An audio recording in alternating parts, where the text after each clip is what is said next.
Hi, welcome to the World Storytelling Cafe.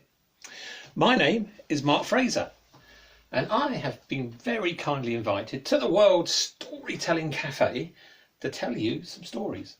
My very good friend amongst the storyteller John Rowe asked me if I would bring my lovely story tent all the way to the World Storytelling Cafe and share some stories with you. So the three stories I'm going to tell you today, these are all about shapeshifters.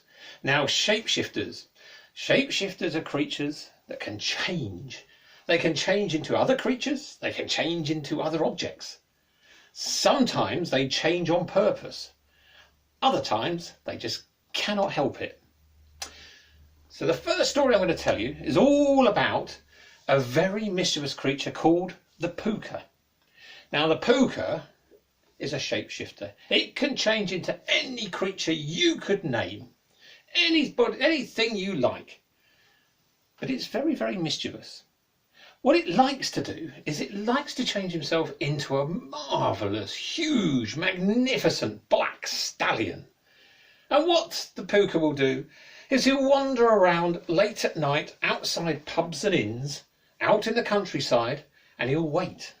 He'll wait until someone comes out, looks up the road and thinks, oh, it's a long way home. And then the Pooka will just trot very gently up beside him. And he'll say, would you like a ride? Why would you want to walk at this dark and dreary night? Let me give you a lift. Come on, jump on. And normally the person would look at the magnificent black beast and think, well, beats walking, doesn't it? And so they'll get on the back of the horse. And now at first the Pooka will walk along quite gently, and the person on the back will sway from side to side and think, oh, this is much better than walking. But then the Pooka gets mischievous. He'll start to go a little bit faster, and the person on the back will hold on a little bit tighter. And the Pooka will go faster, and they'll hold a little bit tighter. And then the Pooka will take off. Off he'll run, and behind him on the horse the person will be hanging on for dear life, and the Pooka will jump over ditches. It will leap huge hedges. It will twist, it will turn, it will jump, it will buck. It would cause mayhem in the countryside, and the poor person on the back would be holding on for grim death. Eventually the Pooka would get the person home and would stop, and the person would get off very shakily, and it would look at the Pooka and say, what were you doing? And the Pooka would laugh and run off into the night. Now, once upon a time there was an old lady. She was walking through the countryside with her 3 cows. She would walk across the tops of hills with her 3 cows at twilight with her lamp, going nobody knew where, coming from nobody knew where. She would walk with her 3 cows and people would spot her on the horizon. And they say, there's the little old lady with her 3 cows again. Wonder where she's off to. Well, here she comes, the little old lady with her 3 cows. Look at her. Wonder where she's going. The little old lady was quite happy with her 3 cows and her lamp. Now one evening she was walking across the tops of some hillsides, and as she went past the hills, she heard a strange noise coming from a cave. It sounded like a sob. She stopped. She thought, I wonder what that is. She looked around. There was no one around. She said, I've walked past these caves many a time and never heard a sound like that. The sound came again. She looked at the cave, took her lamp, and she started to walk into the cave. She left the cows outside, quite happily eating grass. She went in and she looked with her lamp, and she got further and further in until she came to a huge, great big cavern. And in the great big cavern there was a black, dark lake. And in the middle of the dark lake there was a stalagmite. And the stalagmite sticking up in the middle of the black lake had a leather rein tied to it. And the leather rein went to a beautiful, huge, magnificent black stallion. And this great beast looked very sad. Oh, it sobbed. The woman said, excuse me. She said, excuse me, And the horse looked at her and said, She said, what's wrong? The horse said, I'm stuck. I'm stuck. I can't move. I can't leave. I'm tied to this stalagmite and I can't get out. The lady said, it's only a leather rein. It's only tied around the stalagmite loosely.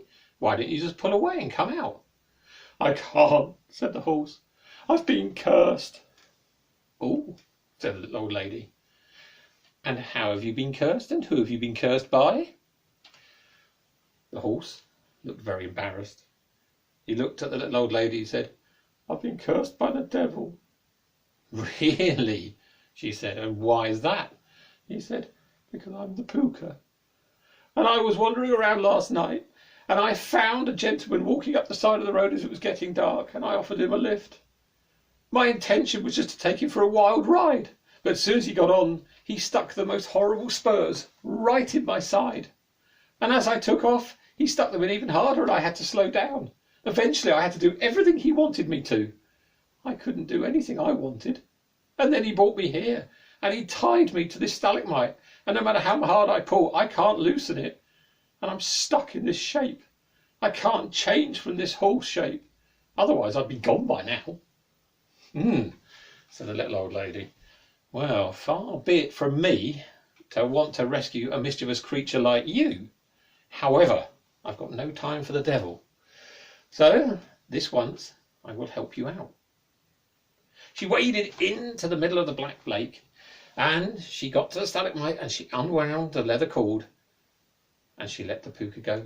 The Pooka danced to the side, and when he got onto firm land, he suddenly changed. Flap, flap, flap, flap, flap, flap. He changed into a hedgehog. He changed into a mouse. He changed into a monkey. He changed into an elephant. He changed into a whale. He went through so many changes. Click, click, click, click, click, click, click, click, click. So fast it was a blur. And when he'd finished, there, standing in front of the old lady, was a handsome young man. He said, "Oh," he said, "thank goodness for that." He said, "Being stuck as a horse is not a pleasant thing." He said, "Woo," he said, "wow, I'm so glad. Oh, I feel quite loose now." "Old lady, I can't thank you enough." She said, "Well, don't thank me too much. If you give the devil another ride, he might take you again, and I'm not inclined to help him twice." "Don't worry," said the Pooka. "I won't be giving anybody a ride for a long time, especially not round here." He said, "I'm going to leave. I'm off. I'm going far away." "Yeah, not far away to get rid of the devil, though," said the old lady. "Never mind, off you go." But the Pooka looked at her and said, "Old lady, if you ever need any help, all you've got to do is shout Pooka, Pooka, Pooka to the wind 3 times, and I will come and help you." "Heh," said the old lady, "I don't need any help. Off you go. Go on, run along. I just want my 3 cows, and I want to be left alone." The Pooka, he left the cave and he ran off into the night. The old lady took a lamp and she went outside the cave. When she got outside, she looked around. Where were her cows?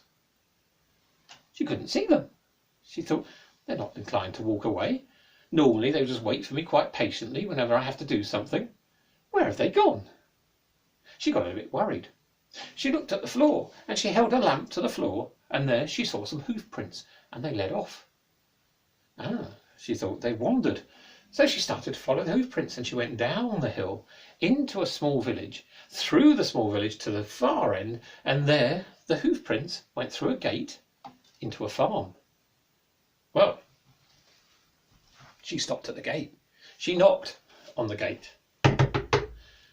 Eventually, a rather tubby, red-faced farmer came out. He said, "What do you want? What do you want, old woman?" She said, I think my cows have wandered into your barn. I've just followed the hoof prints, and they go right into your barn." "Ha!" said the rather tubby farmer. "There are no cows in there that belong to you. Anything that's in that barn is mine. If there are cows in there, and there are, they belong to me. Now, off with you." The old woman said, "But they're my cows. The hoof prints are quite clear. They come all the way down the hill into your barn. My cows have wandered in." "Nonsense, nonsense, nonsense," said the big fat farmer. He said, "Cows don't just wander, they're quite happy chewing the grass." He said, "They are definitely my cows. If I go in there and count 3 cows, those 3 cows are my cows. Now I've had enough of this conversation. Little old lady, off with you. Now go, be gone, old woman, away. The old woman was quite upset. She wandered away from the farm, and she wandered through the village back up the hill, and she sat on a rock.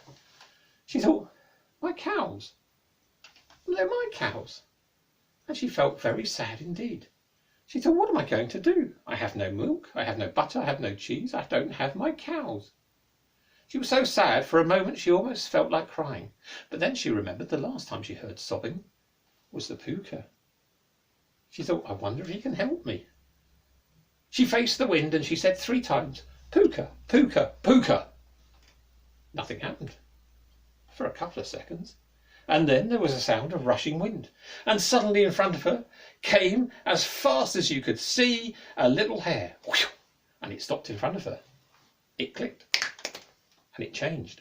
There in front of her was the handsome young man. He bowed. He said, Madam, I didn't expect to see you so soon.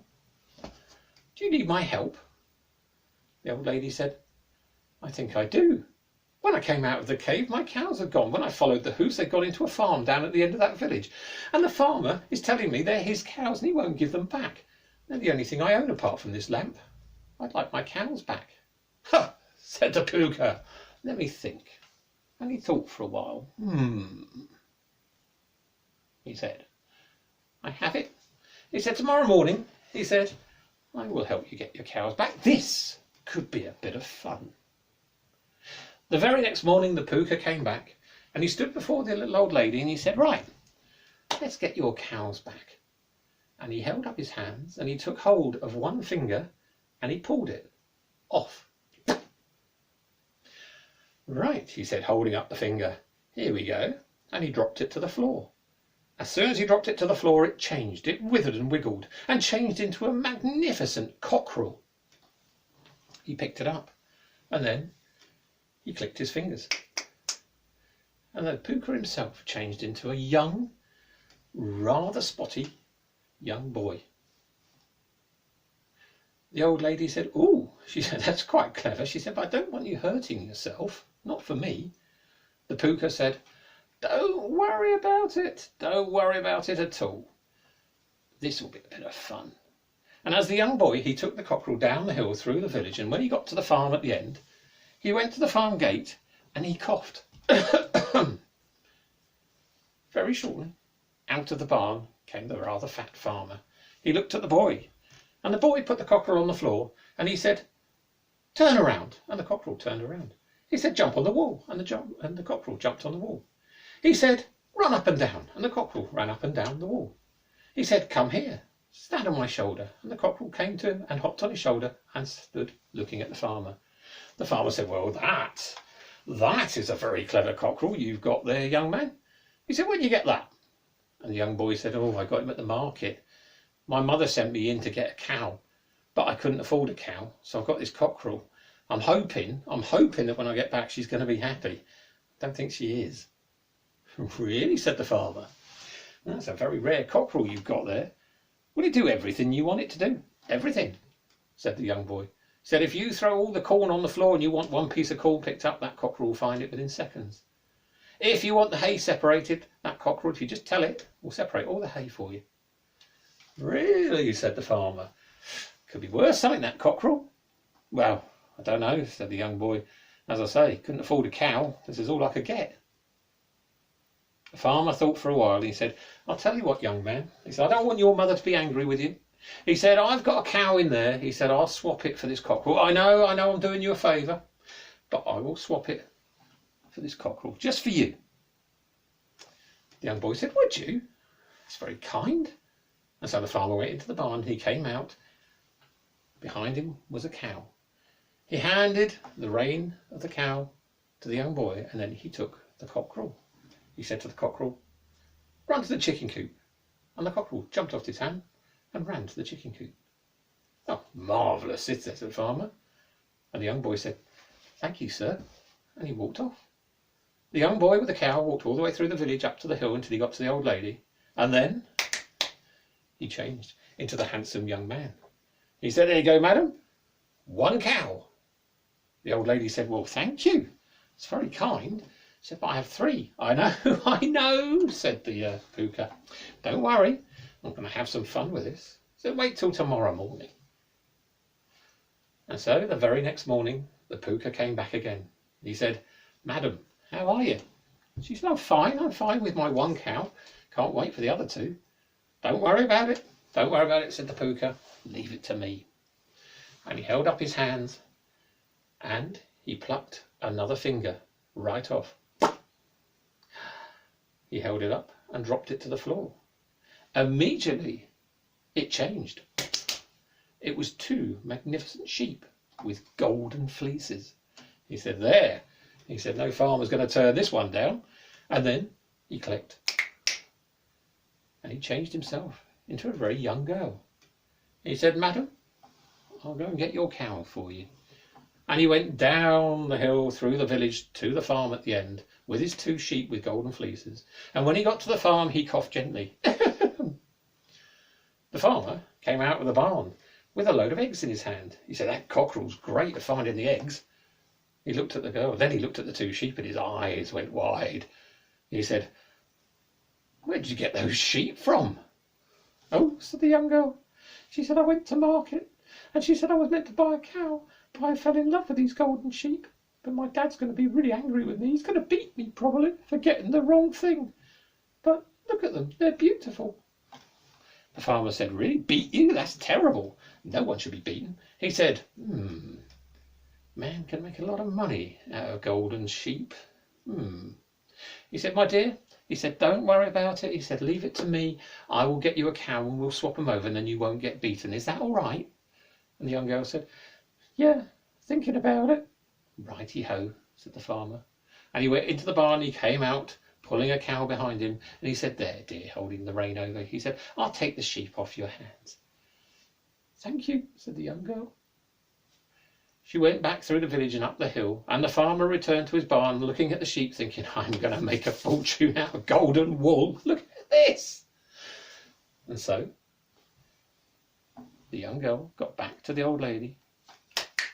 He changed into the handsome young man again. He said, there you go, madam, I have another cow for you. Said the old lady, that's marvellous, but look at your poor hand. You're mutilating yourself just for me. I don't want you to do that. Ha ha ha, don't worry about this, said the Pooka. I am having fun. Now we only need 1 more cow. He said, leave it to me, tomorrow morning we'll sort this out. The very next morning the Pooka turned up again. He said, madam, how are you? She said, I'm fine, slept very well, just waiting for my last cow. Pooka said, it was on its way. He held up his hand. Oop, lost my fingers. He held up his hand and he took a 3rd finger and he plucked it. The old lady said, I'm not sure I want you to keep doing this. The Pooka said, nonsense, watch. And he dropped it to the floor. The finger wiggled and writhed and turned into the most magnificent black stallion you've ever seen. The most beautiful horse in the world. The young man said, I'll go and get your cow. And he clicked. He changed himself into rather a fat man. A rather fat man with a big moustache and a bowler hat on top of his head. He said, well, I'll be going then, madam. Ta-ta!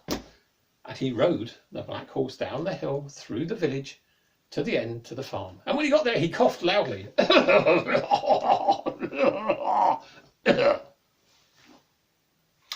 farmer had just come out of the barn. He looked at the man on top of the horse and he looked at the horse. What a magnificent horse. The farmer went over to the gate. He said, oh, excuse me, sir. He said, that's a marvellous horse you've got there. And the man on top of the horse said, is it? I'm not sure. I know it's a good horse because I paid half a cow for it at the market. The farmer looked at himself and said, half a cow? He said, yes. He said, I paid half a cow for this horse. He said, I thought that was a bargain. It's worth at least 1 cow. Yes, said the farmer. I'm not sure it's worth, he was thinking very quickly, it's worth, maybe 1 cow. Is it that magnificent?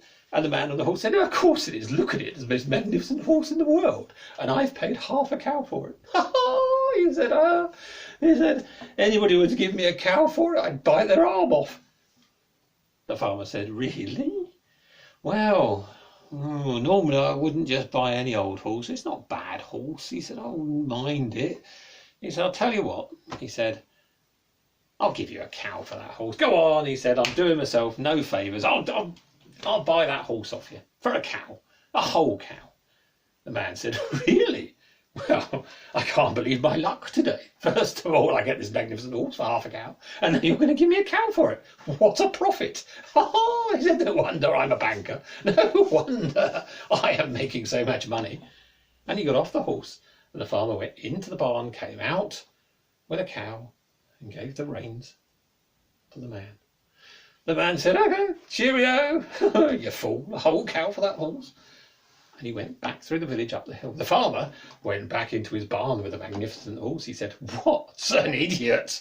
Look what I've got. What a magnificent horse. This is really becoming my lucky week. And I got rid of those 3 horrible cows I didn't want. Wonderful. Back up on the hillside, the Pooka took the cow back to the old lady, changed back into the handsome man. And he said, there you go, madam. Here are your 3 cows. The old lady said, I can't thank you enough. She said, thank you very much indeed. You really are a mischievous creature, but you are quite kind. The Pooka said, well, it's a bit of fun. She said, but I'm worried. You really have mutilated yourself just to help me. Look at your hand. He said, no, that's not a problem at all, he said. He said, watch this. He said, now where the fun starts. She said, really? Why is that? He said, watch. And a finger came back. She said, oh, you got a finger back. He said, not only have I got a finger back. He said, but the farmer now is down there and he's in the chicken coop and that cockerel has turned into a fox and is biting him on the ankles. Oh, really? Said the old woman. How funny. Down in the farm, the farmer had leapt out the chicken coop and the fox was going mad. He said, we've got the fox in here. Where's my cockerel gone? He went to the barn. He looked at the golden sheep and he thought, oh. Back on the hillside, the Pooka said, well, that was fun. Watch this. And another finger came back. The old woman said, what's happening now? He said, oh, don't worry. He said, those 2 sheep have now turned into wild pigs and they're chasing the farmer around the barn. Back down in the farmer was running for his life as 2 great big hairy warthogs with great big tusks were chasing him around and round the barn. He said, where did my sheep go? Where did these pigs come from? And he ran as fast as he could. Eventually, he ran up a ladder and the pigs wandered off. He got down and he went to his horse. He went, at least I have my horse. And he got on the horse. He said, I'm going to go for a ride. This will calm my nerves. Look at this magnificent beast. Who needs the sheep? Who needs that cockerel? Look at the horse I've got. And he rode the horse across his fields at a fast gallop. Back on the hillside, the Pooka said, he said, now is the time. And the old lady said, what do you mean? He said, now is the time. The horse is disappearing. Oh, is that it? Said the old lady. Yep, said the Pooka. The horse has disappeared. Oh, well, I hope the farmer's learnt his lesson, said the old lady. Well, I should think so, said the Pooka, because at the moment he's travelling along at his bottom through a muddy field at about 40 miles an hour, skidding like a stone on top of a lake. Oh, said the old lady, you are quite mischievous. And the Pooka said, I know. If you need me again, just shout to the wind, Pooka, Pooka, Pooka, and I will come back and help you. Anyway, I'm off, he said. You never know when the devil might be around, and I think he might be after me. And he changed into a little hare and he shot off.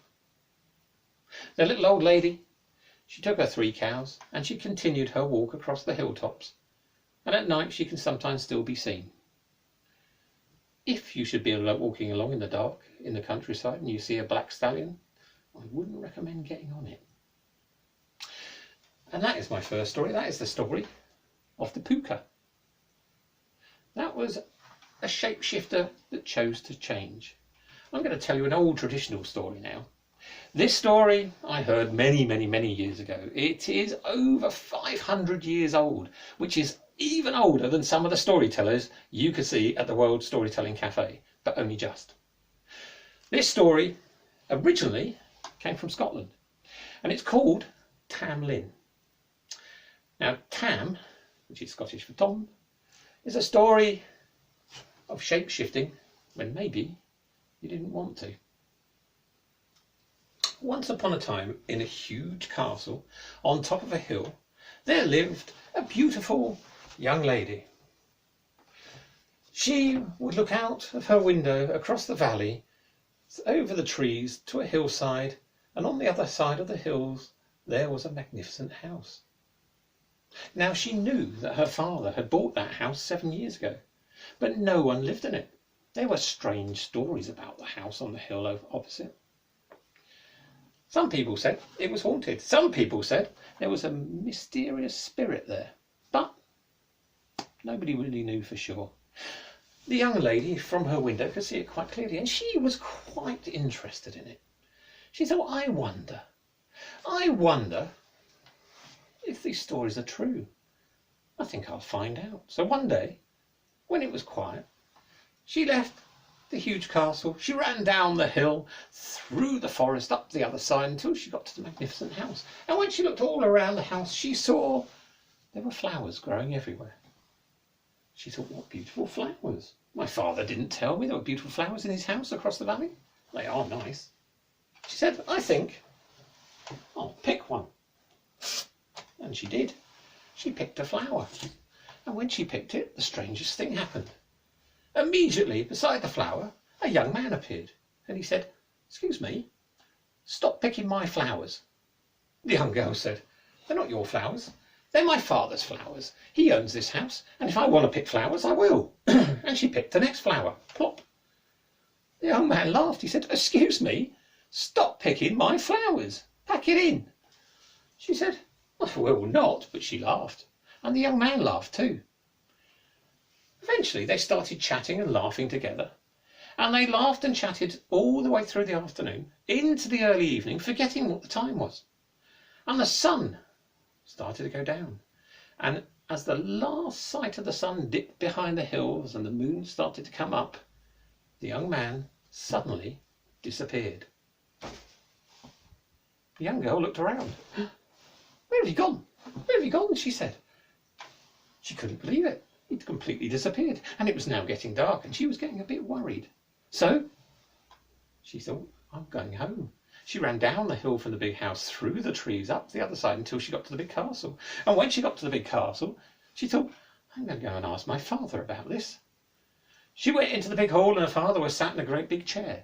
And she said to her father, she said, Father? And he said, Ar, because he spoke like that for some reason. She said, Father, I've just been at the house across the valley. And when I got there, I plucked a flower. And when I plucked a flower, a young man appeared. And when he appeared, we started to chat. And we started to talk, and we started to laugh. And I think I rather love him. Really, said the man, the father. He said, really? Well, thee knows what thee has to do. If thee wants to go see him again, then thee should go back there tomorrow, pluck another flower, and you never know, he might appear. She said, Father, you are truly wise. He said, I know, that's why I own this big castle and that house over there. She said, you are truly wise. Can I make you a cup of tea? He said, I'd love one. Thank you very much. And so she did. She went to make him a cup of tea. The very next morning, she got up bright and early. She left the big castle, and she ran down the hill, and she went through the forest up the other side until she got to the house. And when she got there, she plucked a flower. As soon as she did, the young man appeared again. He said, he said, I'm glad you came back. I enjoyed our chat yesterday. She said, I did too. But why did you disappear? He said, oh, it's a strange story I've got to tell you. A very strange story indeed. He said, I'll tell you it. She said, please do. He said, all right, hold on, I'm doing it. He said, once upon a time I owned this house, all of this. And he said, and I was quite happy. And I had lots of people working on the land all around me, and they were happy too because I paid them well. I was very good. And he said, I'd ride around on my big white horse, and as I rode around, I'd wave to them, and they'd all wave back, and I'd shout good morning, and they would shout good morning back, and everybody was very, very happy indeed, and the house was magnificent. He said, but one day, I was riding around on my big white horse, when suddenly I started to feel quite tired. He said, I felt so tired that I slipped off my horse. And I fell asleep on the grass. I don't know how long I slept, but when I woke up, standing over me, looking down at me, was the Fairy Queen herself. She looked down and she had taken me for herself. I was trapped. Now, by day, I am trapped and stuck in this house. I can appear in the gardens if I wish. Said, but at night, I must go with the fairy folk. And when I go with the fairy folk, I must do everything the fairy folk ask. I am pretty much the fairy folk's servant. Oh dear, said the girl. Doesn't sound very good, but at least you're here during the day. The man said, hold on a minute, I haven't finished. He said, it gets worse. He said, I heard from one of the other fairies that was blabbering, I heard that once every 7 years, the fairies have to give a present to the devil himself. And I also know that that 7 years is up tonight. Tonight, I will be the present from the fairies to the old devil himself. Said the young girl, that's terrible. What can we do? We must be able to rescue you somehow. How can we rescue you? Well, said the young man, he said, there is one way. He said, tonight there will be a huge procession all the way through the forest. And through the forest there will come all the horses with all the fairies and myself. They've let me keep my white horse. He said, if you were to hide in the tree trunk, he said, hide in there, and when the black horse comes past, ignore it. When the brown horse comes past, ignore that. But if you see a white horse, jump up and hold on to the rider and drag him to the floor and wrap your cloak around him. But hold on tight. Why, said the girl. Hold on very tight, because I will twist and I will turn and I will squirm and I will turn into a huge roaring bear. Oh, said the girl, that doesn't sound very good. He said, but keep holding on. He said, hold on even tighter, because I will twist and turn and squirm again, and I will turn into a snarling, vicious, ferocious lion. Oh my word, said the girl, this sounds awful. He said, but hold on tighter still, because I will twist and turn and squirm again, and I will turn into a slippery, slimy snake. I don't like snakes, said the girl, but I will. He said, but don't stop there. Keep holding on tight, because I will twist and turn and squirm again, and I will turn into molten metal. Really, said the girl. I will, said the young man, and when I do, throw me into the river. Throw me into the river where the water is cold, and I will be saved. Right, said the young girl, I will do this. I will do this night. So that night, she hid in a tree trunk and she waited. Towards midnight, she started to hear the tinkling of harnesses coming through the forest. She waited and she waited. Finally, a big black horse came past. She ignored it. And then a big brown horse came past. She ignored that as well. And then finally, a magnificent white horse came past. She jumped out of the tree trunk, she grabbed hold of the rider, and she pulled him to the floor, and she held on as tight as she could. The rider twisted and turned and squirmed, and he turned into a huge, great, magnificent bear. She held on even tighter. The rider twisted and turned and squirmed, and from the bear he turned into a snarling, vicious, full of teeth and claws lion. Ha! But she held on tighter still. He twisted and turned and squirmed again, and he turned into a slippery, slimy snake. But she held on even tighter. He twisted and turned and squirmed again. Eventually, the rider turned into molten metal. She held it in her hand and she threw it into the water. It landed with a hiss and a big cloud of steam. And out of the steam came the young man. And he ran to her, and she took her cloak and she wrapped it around him. But there was a horrible, terrible scream. Ah! It was the Fairy Queen. She said, Tam Lin, Tam Lin, had I seen this plan to escape tonight, I'd have turned you into wood. and your heart would be in a stone." And she was so angry, she clapped her hands, and all the fairy folk disappeared, and the fairy folk were never seen in that county ever again. The young girl, she took the young man by the hand. They ran down the hill, through the forest, up the other side to the big castle. When they got there, they went to see her father.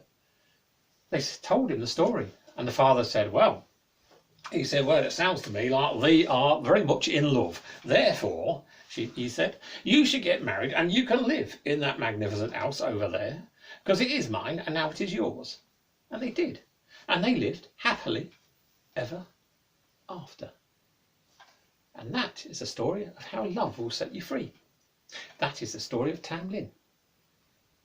So that's 2 stories about shapeshifters. I'm going to tell you one final story. This is one of my favourite stories.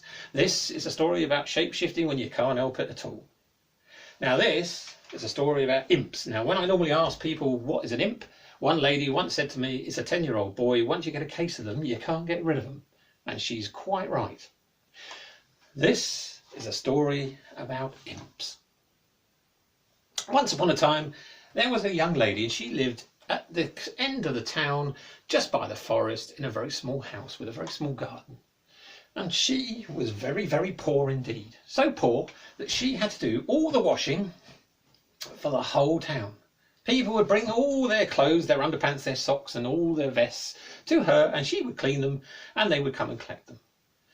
She was very poor indeed. However, she did have a hobby. She liked to play a violin. She would practice her violin when she had no washing to do, and it was her only joy. Now one day, she was looking at a violin thinking, "I haven't got much washing to do," when there was a knock at her door. Oh, she opened the door. There was a little old lady with a big pile of very posh looking pants, socks and vests. And the old lady said, "Hello, my dear." She said, "I've just come from the palace." She said, "I've bought you the king's washing. He'd like them done, and he'd like them done for tomorrow morning, please." The young girl looked at the violin and said, "Okay, I'm very poor. I need the money. I'll do it." And so the old lady gave her the big pile of washing. She said, "I'll be back in the morning." And the young lady said, "Okay." And she shut the door. She ran the water and she heated it up, and then she started to put the king's pants and the king's socks and the king's vest into the bowl, and she started to wash. As she did, she heard a very strange sound. It was coming from the garden. She went to the window and she pulled back the curtain. And when she looked out, there were 5 little red men dancing round a garden. One of them was on the bird bath, kicking water at the sparrows. Another one was in the roses, pulling the heads off. And the other 3, they were chucking mud bombs at each other. "Hey, ha ha, look at that! Whoa!" She said, "You're messing up my garden." The 3 little red men looked at her. "Ooh," they said, and they started to sing. "Oh, we can see you washing clothes. Oh, we're going to pull your ear and tweak your nose. Ha ha, we're going to tickle you behind the knees. We are going to pull your toes. We might even give your head a squeeze." Said the woman, "What a horrible song. You horrible little red men." And she shut the curtains, and then she put the shutters on. But the singing continued, and it went on and on and on. She did the washing. "Oh," she said, "I can't, oh, that sound, it's horrible." And it goes on, and the voices went on in the garden. "Oh, we can see you washing clothes. We're going to pull your ears and tweak your nose." Oh, she said, "Shut up." But it wouldn't shut up. She kept doing the washing. And when daybreak came, the singing stopped. "Oh," she said, "I'm exhausted." Oh. Just then, there was a knock at the door. She opened the door, and there was the little old lady. She said, "Hello there, my dear. I've come for the king's washing. Have you done it?" She said, "I have. Yeah, it's here." "Oh," said the little old woman, "you look really tired. What's up with you?" And so the young woman told her about the singing, the little red creatures in the garden. "Oh dear," said the old lady, "sounds to me like you've got a case of imps." "Never mind. Well, you know what happens once you get a case of imps? They're like 10-year-old boys. Once you've got a case, you can't get rid of them." "What do you mean I can't get rid of them?" said the young woman. "Never," said the old lady. "They're stuck with you for life. The king's got one in his dungeon. Can't get rid of him." "Oh," said the young woman. And that night when she was washing clothes, out in the garden the singing started again. We can see you washing clothes. We're going to pull your ears and tweak your nose. We're going to tickle you behind her knees. We're going to pull your toes and give your head a squeeze. And it went on and on and on and on. Oh my word, she said. Will it never stop? And it didn't.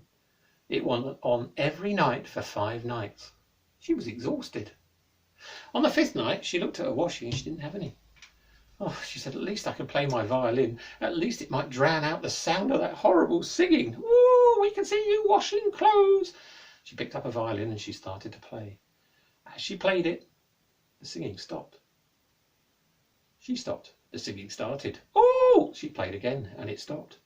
She went to the window and with her elbow she pulled back the curtain as she played. And when she looked out, there were the 5 little red men holding hands, dancing in a circle. She played. As she played, they danced. So she played faster, and they danced faster and faster and faster. So she played faster and faster and faster. They danced faster and faster and faster. She played faster and faster and faster. They danced faster and faster and faster. She played faster and faster and faster. They danced faster and faster and faster. She played faster and faster and faster. They danced faster and faster and faster. She played faster and faster and faster until suddenly, splat! There was a big red sticky mess on the floor. Ooh! Now she went out and did something you should never do. She stuck her finger in the big red sticky mess and she stuck it in her mouth. "Oh," she said, "tastes like strawberry jam." At that moment, the gate opened, and through the gate came the little old lady. She said, "Hello, my dear, I've got some more of the king's pants for you." She said, "Here, what's that horrible red sticky mess on the floor?" And she did something you should never do. She stuck her finger in it and stuck it in her mouth. She said, "That tastes like strawberry jam." And the young lady said, "Those were imps." "Really?" "Yeah," said the young lady. "I played my violin last night and they started to dance. The faster I played, the faster they danced. The faster I played, the faster I danced. The faster I played, the faster I danced, until suddenly, splat, there was that big red sticky mess on the floor." "Oh, my dear," said the old lady, "come with me. You're going to the palace with me. You got rid of imps." And they ran to the palace. And when they got there, they knocked on the throne room door. And a voice said, "Come in." And they went in. There was the king sat on a big throne. They went up and he said, "What can I do for you 2 ladies?" And the old lady said, "This lady here can get rid of imps." "Ha ha ha ha ha," said the king. "Nonsense. Nobody can get rid of imps. It's impossible. I've got one in the dungeon. Once you've got an imp, it's like a 10-year-old boy, you can't get rid of it." "This lady can," said the old lady. "Right," said the king. "Fetch me my imp." And 2 big burly guards went all the way down the stairs to the dungeons, and they grabbed hold of the imp and they dragged him all the way back up with his legs dangling in between them. And as soon as they got into the throne room and the imp saw the king, he said, "Ha ha ha ha, hello, big nose, look at you, big nose, big nose." The king said, "I told you he was rude." And so the young lady picked up her violin and started to play. And as she played, the imp stopped singing and started to dance. She played faster and faster and faster. He danced faster and faster and faster. She played faster and faster and faster. He danced faster and faster and faster. She played faster and faster and faster. He danced faster and faster and faster. She played faster and faster and faster. He danced faster and faster and faster. She played faster and faster and faster until suddenly, splat! Big red sticky mess on the floor. The king did something you should never do. He got down off his throne. He put his finger in the big red sticky mess. He went, "That tastes like strawberry jam." "I told you," said the old lady. Said the young girl. "Right," said the king, "this is it. From now on," he said to the young girl, "you are my royal imp ridder and you will come and live in the palace with me." And he said, "And if we ever get a case of imps anywhere in the kingdom, you are going to go and get rid of them. And what we're going to do is we're going to bottle this strawberry jam and we're going to sell it all around the world. And we're going to be rich. And with all that money we make, I'm going to pay you and you'll never have to wash clothes again." The young girl said, "Sounds fantastic, thank you." And that's exactly what they did. And now she lives in the palace. She doesn't wash clothes, she plays a violin and she gets rid of imps. And the strawberry jam is sold all around the world. So now you need to ask yourself, do you like strawberry jam? That is my last story. Thank you very much for listening. Thank you very much for visiting the World Storytelling Cafe. It's been a pleasure to see you and it's been a pleasure to tell you stories. And I hope to come back and tell you some more. In the meantime, don't forget, tomorrow is another story. Goodbye, and I'll see you, hopefully, again.